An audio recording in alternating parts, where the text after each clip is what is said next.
Assalamualaikum warahmatullahi wabarakatuh. Kali ini saya akan menjelaskan tentang konsep desain grafis di mata pelajaran atau mata kuliah desain grafis dasar. Sebelum dilanjutkan penjelasannya, silahkan klik tombol subscribe, like, dan share konten ini ke yang lain jika bermanfaat. Silakan kita mulai dengan pertama terkait dengan desain grafis. Ini yang akan kita bahas, itu apa itu desain grafis, yang kedua elemen visual desain grafis, yang ketiga prinsip desain grafis, yang keempat resolusi, format, dan mode warna, yang kelima software desain grafis. Mungkin hari ini saya akan membahas khusus poin 1 dan poin 2 plus poin 5. Sisanya nanti akan saya lanjutkan di video selanjutnya. Apa itu desain grafis? Desain grafis itu adalah seni dalam berkomunikasi menggunakan tulisan, ruang, dan gambar. Bidang ini merupakan bagian dari komunikasi visual. Ilmu desain grafis mencakup seni visual, tipografi, tata letak, dan desain interaksi. Nah, beberapa elemen desain grafis ada 7. Yang pertama adalah titik, yang harus ada di dalam sebuah desain. Yang pertama titik. Titik adalah satuan terkecil dalam desain. Titik biasanya diawali oleh bentuk lingkaran, di mana sebuah lingkaran tetap dikatakan titik mulai dari ukuran piksel sampai sebesar bidang desain. Apa itu piksel? Nanti akan kita bahas di pertemuan selanjutnya. Pemanfaatan titik sebagai elemen desain biasanya sebagai ornamen atau background. Jadi ada sebagai ornamen, ada juga sebagai background, dan bersifat abstrak. Namun ada juga yang menggunakan titik sebagai fokus utama atau penekanan, atau dalam bahasa Latinnya emphasis dalam desain. Ini contohnya, ini adalah contoh dari titik sebagai ornamen atau sebagai background. Ya, dia rata, warnanya rata, kemudian juga besar kecilnya juga rata, tidak ada yang mencolok di situ, semuanya sama rata. Nah, yang kedua itu titik sebagai penekanan atau titik fokus dalam desain. Jadi ada satu objek yang mencolok di situ, yaitu titik. Itu yang disebutkan sebagai penekanan atau titik fokus dalam desain. Ini dalam desain. Kemudian yang kedua, yang pertama tadi titik, yang kedua garis atau line. Garis ini adalah tanda untuk menghubungkan dua titik. Berbagai jenis garis muncul di mana-mana. Ya, lihatlah di sekitar kita, ada yang garis lurus, ada yang baris, ada yang lengkung, ada yang berbelok-belok, ada yang tipis, tebal, dan titik-titik.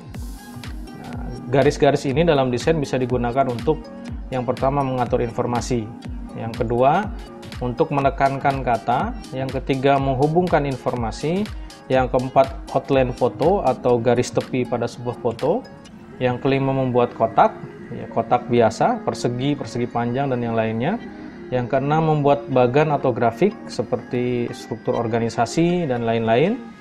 Yang ketujuh membuat pola atau ritme dengan membuat banyak baris, ya, seperti ada daun, ya, itu kan pola banyak garis, misalkan desain daun, ya, desain pohon, dan yang lainnya. Yang kedelapan membuat penekanan langsung ke mata pembaca atau membuat garis diagonal. Yang kelima mensugesti emosi, ya, jadi garis juga bisa mensugesti emosi para pelihatnya. Nah, ini contoh desain garis, ada yang lurus, ya, ada yang tebal, ada yang miring, ada yang putus-putus, ada yang bentuknya seperti segitiga, segi empat, ada juga yang seperti pohon faktor, dan yang lainnya. Yang ketiga, elemen desain yang ketiga adalah warna atau color. Warna ini bisa berarti pantulan tertentu dari cahaya yang dipengaruhi oleh pigmen yang terdapat di permukaan benda. Misalnya pencampuran pigmen magenta dan sian dengan proporsi tepat dan disinari cahaya putih sempurna akan menghasilkan sensasi mirip warna merah. Di dalam ilmu warna, hitam dianggap sebagai ketidakhadiran seluruh jenis gelombang warna, sementara putih dianggap sebagai representasi kehadiran seluruh gelombang warna dengan proporsi seimbang. Secara ilmiah, keduanya bukanlah warna meskipun bisa dihadirkan dalam bentuk pigmen.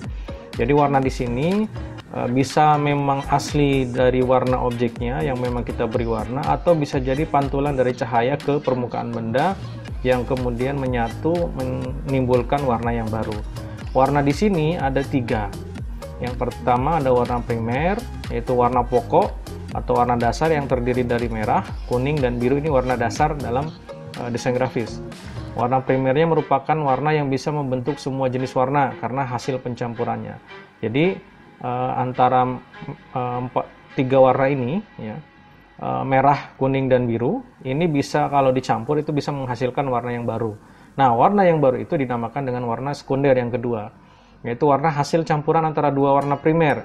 Misal contoh warna orange, ungu, dan hijau. Ini percampuran antara warna primer, warna kuning, biru, dan merah. Kemudian yang ketiga itu warna tersier, yaitu warna sekunder, ya, dicampur lagi kemudian menghasilkan warna yang baru, dinamakan warna tersier atau warna yang dari percampuran warna sekunder.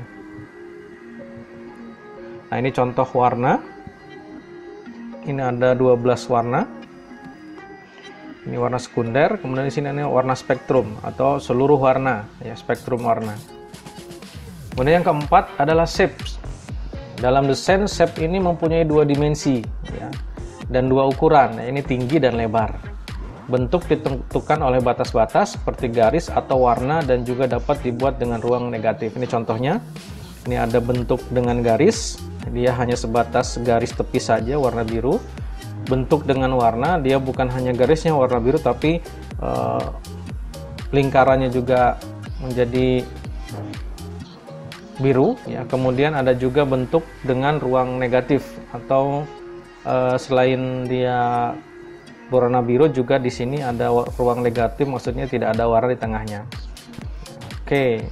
Ini bentuk-bentuk shape yang lain, ada bentuk geometri, ada bentuk organik, ya, seperti ini nih dinamakan shape. Kemudian yang kelima, tekstur. Nah, elemen tekstur ini lebih menekankan kepada pengaplikasian desain dalam kehidupan sehari-hari. Tekstur adalah sifat pada permukaan suatu benda.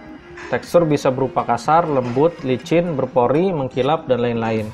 Kita bisa merasakan tekstur dengan cara meraba ataupun melihatnya. Tekstur sendiri bisa dibedakan menjadi dua, yaitu tekstur nyata. Ini adalah yang bisa diraba seperti batu, tanah, kemudian bulu kucing, kemudian lembut, ya, kalau bulu kucingnya lembut, kemudian kalau batu kasar, ya. Kemudian tekstur semu.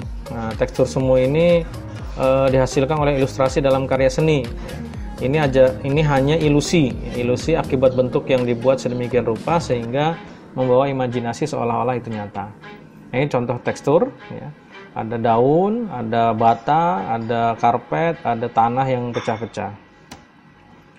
Kemudian yang keenam adalah ruang atau framing. Nah, ruang atau frame ini mengatur informasi dan membuat hierarki untuk mata dan menyoroti informasi yang paling penting bagi pembaca. Ruang atau frame ini juga membantu menentukan bentuk di ruang putih kosong halaman, ya. Jadi ini ruang-ruang yang memang sengaja tidak diisi, yang kemudian itu ketika dilihat membentuk sebuah desain yang unik, ya. Desainnya itu terlihat mencolok ketika ada ruangnya, ya. Misalkan huruf B di sini, karena ada ruang di tengah-tengahnya jadi terlihat tiga dimensi huruf B-nya. Kemungkinan kalau ruangnya ini kita gelapkan atau kita beri warna, dia tidak akan pernah terlihat seperti tiga dimensi huruf B-nya, dan seterusnya. Kemudian yang terakhir yang itu tipografi.